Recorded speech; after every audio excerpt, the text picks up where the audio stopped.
Support WrestleTalk! Give us a subscribe. Thanks for your support on Patreon, The Outlaw, Andrew Harris. Hello and welcome to the WrestleTalk Super News. I'm Ollie Davis. We've got a packed show for you today, including CM Punk nearing a WWE return, how he's got heat with AEW, and Vince McMahon overruling Paul Heyman on Raw. And we'll also have the latest Wrestlesketch at the end of the show about WWE bringing back so many of those wrestlers that they annoyed to the point of all wanting to quit. Click the timestamps in the video description below to jump to any of those stories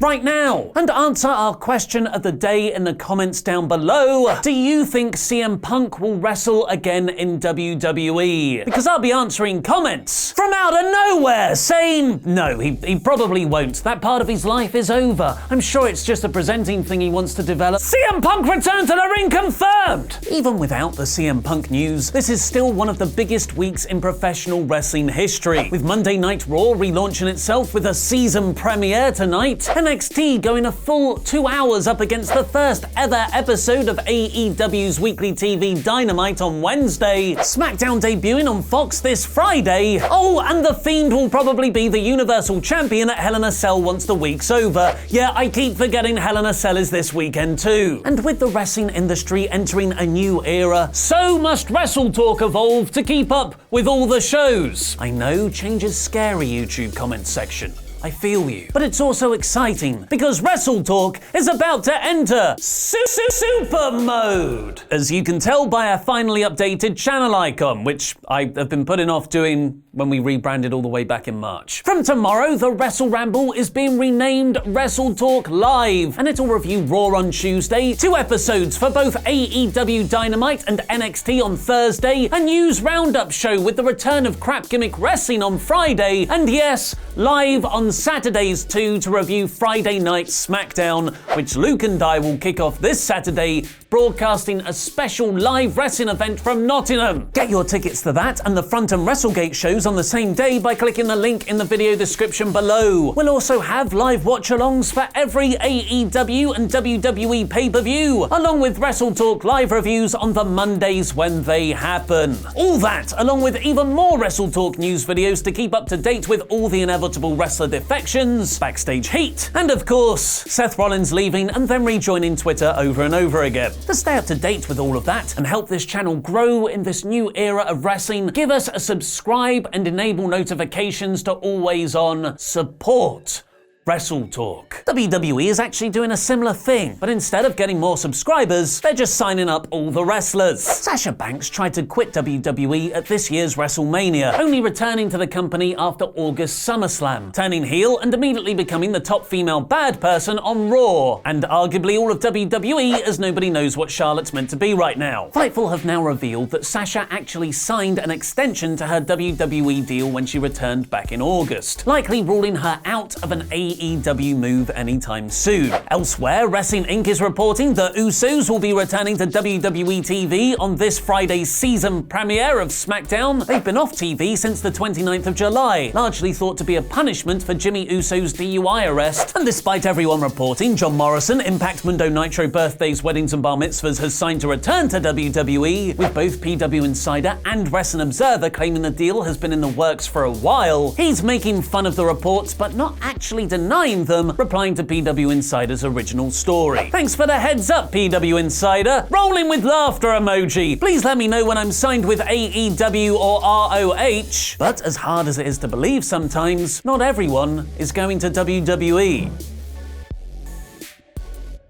When Rush beat Matt Taven for the ROH World Championship at Death Before Dishonor on Friday night, with Taven's contract reportedly expiring just a few days later, everyone kind of figured he'd be on his way to WWE or AEW. But Taven announced himself at ROH's TV taping the following day that he'd be staying with the promotion, with Dave Meltzer explaining why exactly that might be. Money.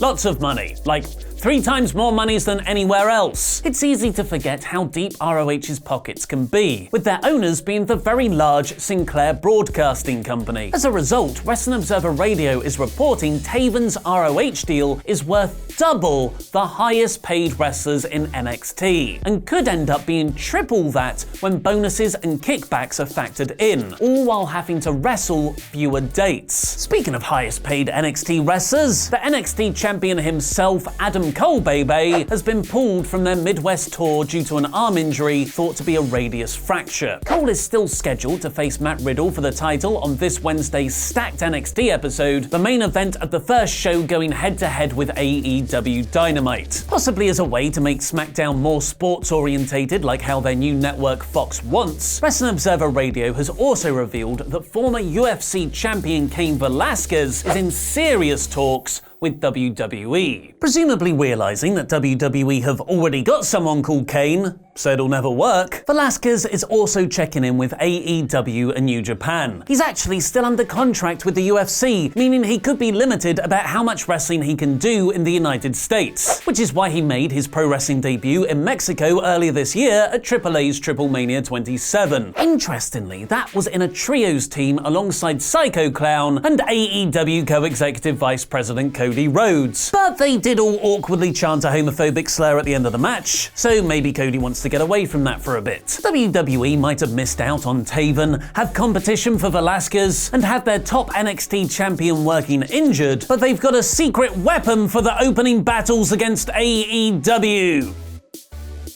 LASERZ! WWE Executive Vice President of Television Production and pioneer of Crash Zooms, Kevin Dunn, has confirmed to the New York Post Raw and SmackDown will indeed be having complete makeovers that include new sets, openings, logos, graphics, and theme music, with Vince McMahon's favorite band, AC/DC, giving Friday nights its new Are You Ready theme tune, and pyro, flames, lasers. Lasers! And also Jerry Lawler. With Corey Graves, Michael Cole, and Renee Young going over to the new A show SmackDown, Raw's commentary team will be freshened up with 205 Live's Vic Joseph, Dio Madden, and Jerry the King Lawler. Lawler told Memphis newspaper Commercial Appeal that he's confident about the return, as it'll be like riding a bike. Sure, if the bike's frame is completely scrapped hours before each show and looks completely different week to week and doesn't really accept boob jokes anymore, puppies. But it seems Raw's executive director Paul Heyman isn't as enthusiastic.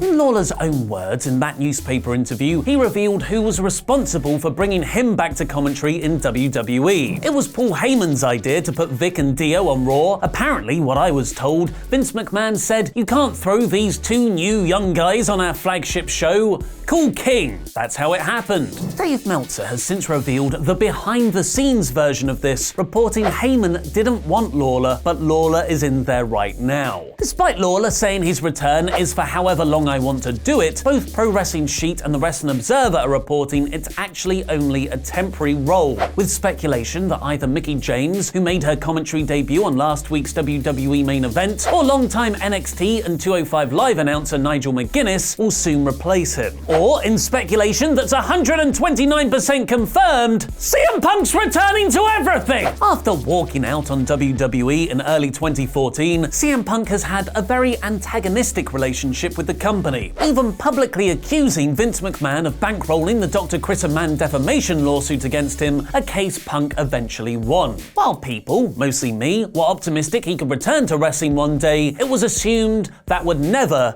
be for WWE because of that, as my girl Tay-Tay would say, bad blood. Well, there's a loophole. What if you just get a presenting job through an external company that makes a WWE show? Following Punk's presenting stints on Netflix's Beastmaster and as an announcer on UFC's Cage Fury Fighting Championships, PW Insider is reporting through numerous WWE sources that Punk was at Fox Studios earlier this week in Los Angeles meeting for a potential on-air role for WWE WWE Backstage, the new Fox Sports 1 studio show that will debut on the cable network on the 5th of November, which isn't just surprising for hearing WWE and CM Punk in the same sentence, but also because WWE announced themselves just the day previously that it'd be hosted by Renee Young and Booker T. Apparently Punk did some test on-camera material with Renee Young present, and producers have also tested Taz, Paige, Rey Mysterio and Sean Waltman for the role. The Wrestling Observer has since added, though, that the feeling is Punk's tryout went well and he'll probably get an offer to join the show. What's crucial here is that WWE Backstage is being produced by Fox, not WWE. So if Punk does become a presenter, he wouldn't technically be working for Vince McMahon. But as we've seen from years of WWE 2K pre-order bonus characters, once you work with a company affiliated with WWE, you usually end up wrestling on a Saudi Arabia show a few years after, especially given Punk's comments at StarCast 3 last month, saying he wouldn't not take a call from WWE if they wanted to talk about a return. It's worth noting that Punk's interviewer for StarCast was Mike Johnson, who was handpicked by Punk to host, and who also turns out to be the man behind PW Insider breaking these Punk stories. Booker T, an actually confirmed host of the show, has this to add. I know nothing about this at all. CM Punk return confirmed. But what does this mean for CM Punk and AEW?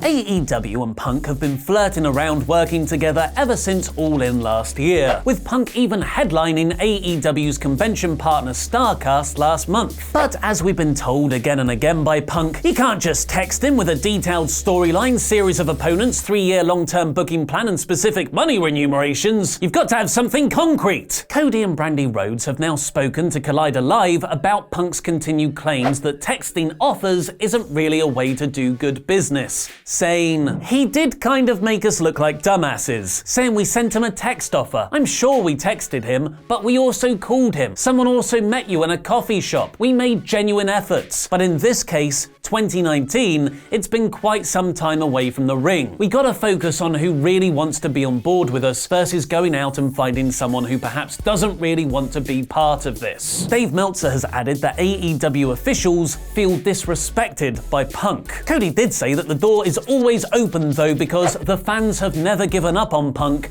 ever.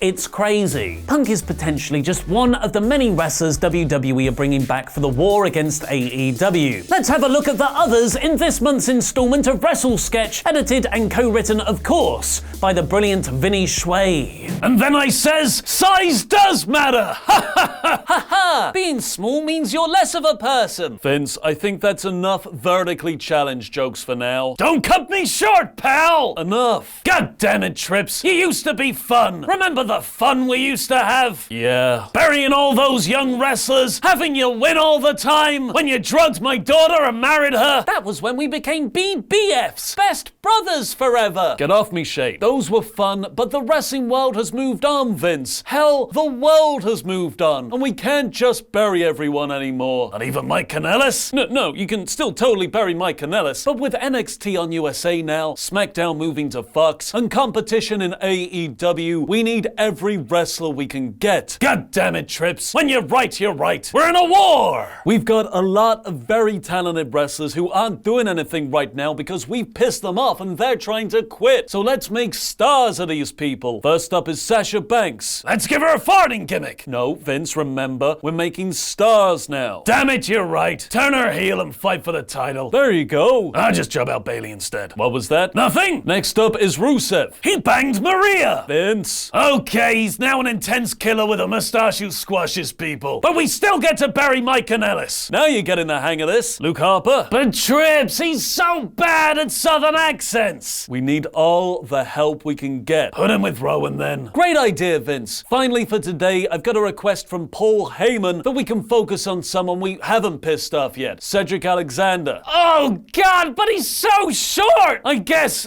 this is hard. He could fight AJ Styles. Yeah?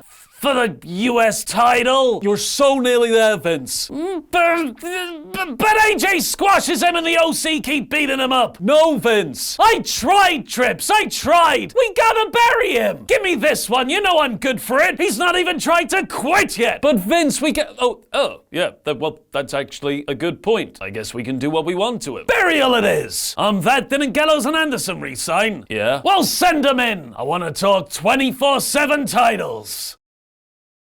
Remember, give WrestleTalk a subscribe and enable notifications to always on to keep up to date with the wrestling industry's new era of SmackDown, AEW, NXT, Raw and more. And watch the evolution of the Hell in a Cell match and how WWE have ruined the stipulation in the last decade by clicking the video on the right. And New Japan have been sabotaged. Click the video below that to learn more. I've been Ollie Davis, and that was wrestling.